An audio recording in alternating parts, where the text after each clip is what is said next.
Hello दोस्तों, आज हम इस वीडियो में पुरी जगन्नाथ मंदिर के बारे में डिटेली डिस्कस करेंगे। पुरी का श्री जगन्नाथ मंदिर एक हिंदू मंदिर है जो भगवान जगन्नाथ को समर्पित है। यह भारत के ओडिशा राज्य के तटवर्ती शहर पुरी में स्थित है। जगन्नाथ शब्द का अर्थ जगत के स्वामी होता है। इनके नगरी है जगन्नाथपुरी, यह पुरी कहलाती है। इस मंदिर को हिंदुओं का 4 धामों में से एक गिना जाता है। यह वैष्णव संप्रदाय का मंदिर है जो भगवान विष्णु के अवतार श्री कृष्ण को समर्पित है। इस मंदिर का वार्षिक रथ यात्रा उत्सव प्रसिद्ध है। इस मंदिर में तीनों मुख्य देवता भगवान जगन्नाथ और उनके बड़े भाई बलराम और उनके बहन सुभद्रा तीनों 3 अलग अलग भव्य या सुजीत रथों में विराजमान होकर नगर की यात्रा को निकालते हैं। श्री जगन्नाथपुरी पहले नील माधव के नाम से पूजे जाते थे। मंदिर से जुड़ी एक मान्यता है कि जब भगवान कृष्ण ने अपने देह को त्याग किया और उनका अंतिम संस्कार किया गया तो शरीर का एक हिस्सा को छोड़कर उनकी पूरी देह पंचतत्व में विलीन हो गई। मान्यता है कि भगवान कृष्ण का हृदय एक जिंदा इंसान की तरह ही धड़कता है। कहते हैं कि वो दिल आज भी सुरक्षित है और भगवान जगन्नाथ की लकड़ी की मूर्ति के अंदर है। जगन्नाथ मंदिर का पौराणिक इतिहास कथा। राजा इंद्रद्युम्न ने बनवाया था यह मंदिर। राजा इंद्रद्युम्न मालवा के राजा था जिनके पिता का नाम भारत और माता सुमति था। राजा इंद्रद्युम्न को सपने में हुए थे जगन्नाथ के दर्शन। कई ग्रंथों में राजा इंद्रद्युम्न और उनके यज्ञ के बारे में विस्तार से लिखा है। उन्होंने यहाँ कोई विशाल यज्ञ किया है और सरोवर बनवाया। एक रात भगवान विष्णु ने उनके सपनों में दर्शन दिया और कहा, नीलांचल पर्वत के एक गुफा में मेरी एक मूर्ति है, उसे नील माधव कहते हैं। तुम एक मंदिर बनवाकर उसमें मेरी यह मूर्ति स्थापित कर दो। राजा ने अपने सेवकों के नीलांचल पर्वत के खोज में भेजा। में से एक था ब्राह्मण विज्ञापति। विज्ञापति ने सुना रखा था कि कबीले के लोग नील माधव की पूजा करते हैं और उन्हें अपने देवता के इस मूर्ति के नीलांचल पर्वत की गुफा में छुपा रखा है। वह यही भी जानता है कबीले के मुखिया विश्वासु नील माधव का उपासक है और उसी ने मूर्ति को गुफा में छुपा रखा है। चतुर विज्ञापति ने मुखिया की बेटी से विवाह कर ली। आखिर में वह अपनी पत्नी के जरिए नील माधव की गुफा तक पहुंचने में सफल हो गया। उसने मूर्ति चुरा ली और राजा को लाकर दे दी। विश्वासु अपने आराध्य देव की मूर्ति चोरी होने से बहुत दुखी हुआ। अपने भक्तों के दुख से भगवान भी दुखी हो गए। भगवान गुफा में लौट गए, लेकिन साथ ही राजा इंद्रद्युम्न से वादा किया था कि वो एक दिन उनके पास जरूर लौटेंगे, बशर्तों के वो एक दिन उनके लिए विशाल मंदिर बनवा दे। राजा ने मंदिर बनवा दिया और भगवान विष्णु से मंदिर में विराजमान होने के लिए कहा। भगवान ने कहा कि तुम मेरी मूर्ति बनाने के लिए समुद्र में तैर रहे पेड़ का बड़ा टुकड़ा उठाकर लाओ, जो द्वारिका से समुद्र में तैरकर पुरी ओर आ रहा है। राजा के सेवकों ने उस पेड़ के टुकड़े को ढूंढ लिया, लेकिन सब लोग मिलकर भी उस पेड़ को नहीं उठा पाए। तब राजा को समझ आ गया कि नील माधव के अनन्य भक्त सबर कबीले के मुखिया विश्वासु की ही सहायता लेनी पड़ेगी। सब उस वक्त हैरान रह गए जब विश्वासु भारी भरकम लकड़ी को उठाकर मंदिर तक ले आए।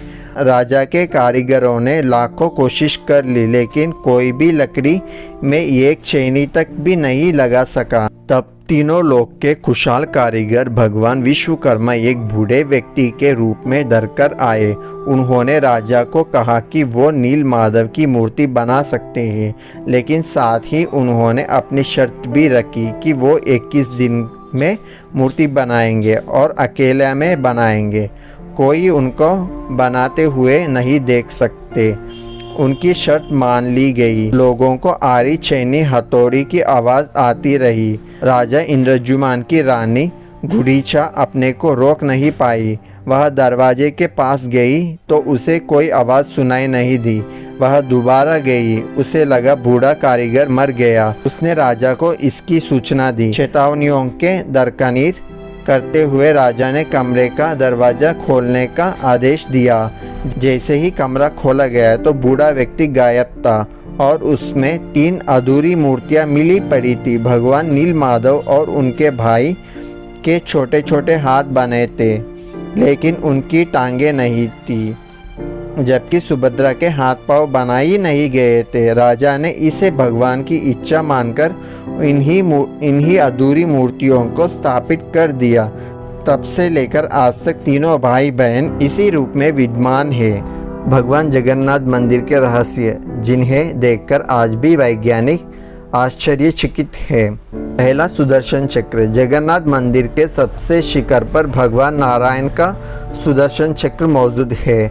अष्टधातु से निर्मित इस चक्र को नील चक्र भी कहा जाता है और इस तरह से निर्माण किया गया है कि इसको पुरी के किसी भी कोने से देखा जा सकता है और किसी भी दिशा से देखो तो आपको ऐसा लगेगा कि इस चक्र का मुंह आप ही की तरफ है। दूसरा, जगन्नाथ मंदिर का सबसे बड़ा रहस्य ये है कि मंदिर के शिखर पर स्थित ध्वज हवा के हमेशा विपरीत दिशा में लहराता है।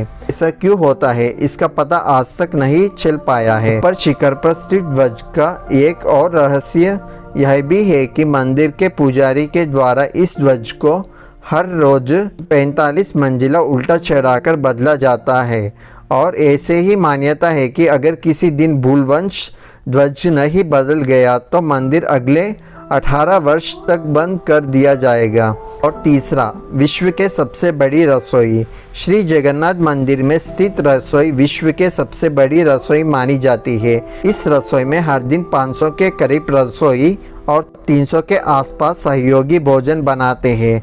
प्रसाद बनाने के लिए एक के ऊपर एक 7 बर्तनों को रखा जाता है और आपको जानकर हैरानी होगी, जो पात्र सबसे ऊपर रखा होता है उसमें भोजन सबसे पहले बनते हैं और फिर उसके नीचे वाले पात्रों में बनाता है और जिस पात्र में सबसे ज़्यादा आंच पड़ रही है यानी कि सबसे नीचे, उसमें सबसे बाद में भोजन बनाकर तैयार होता है।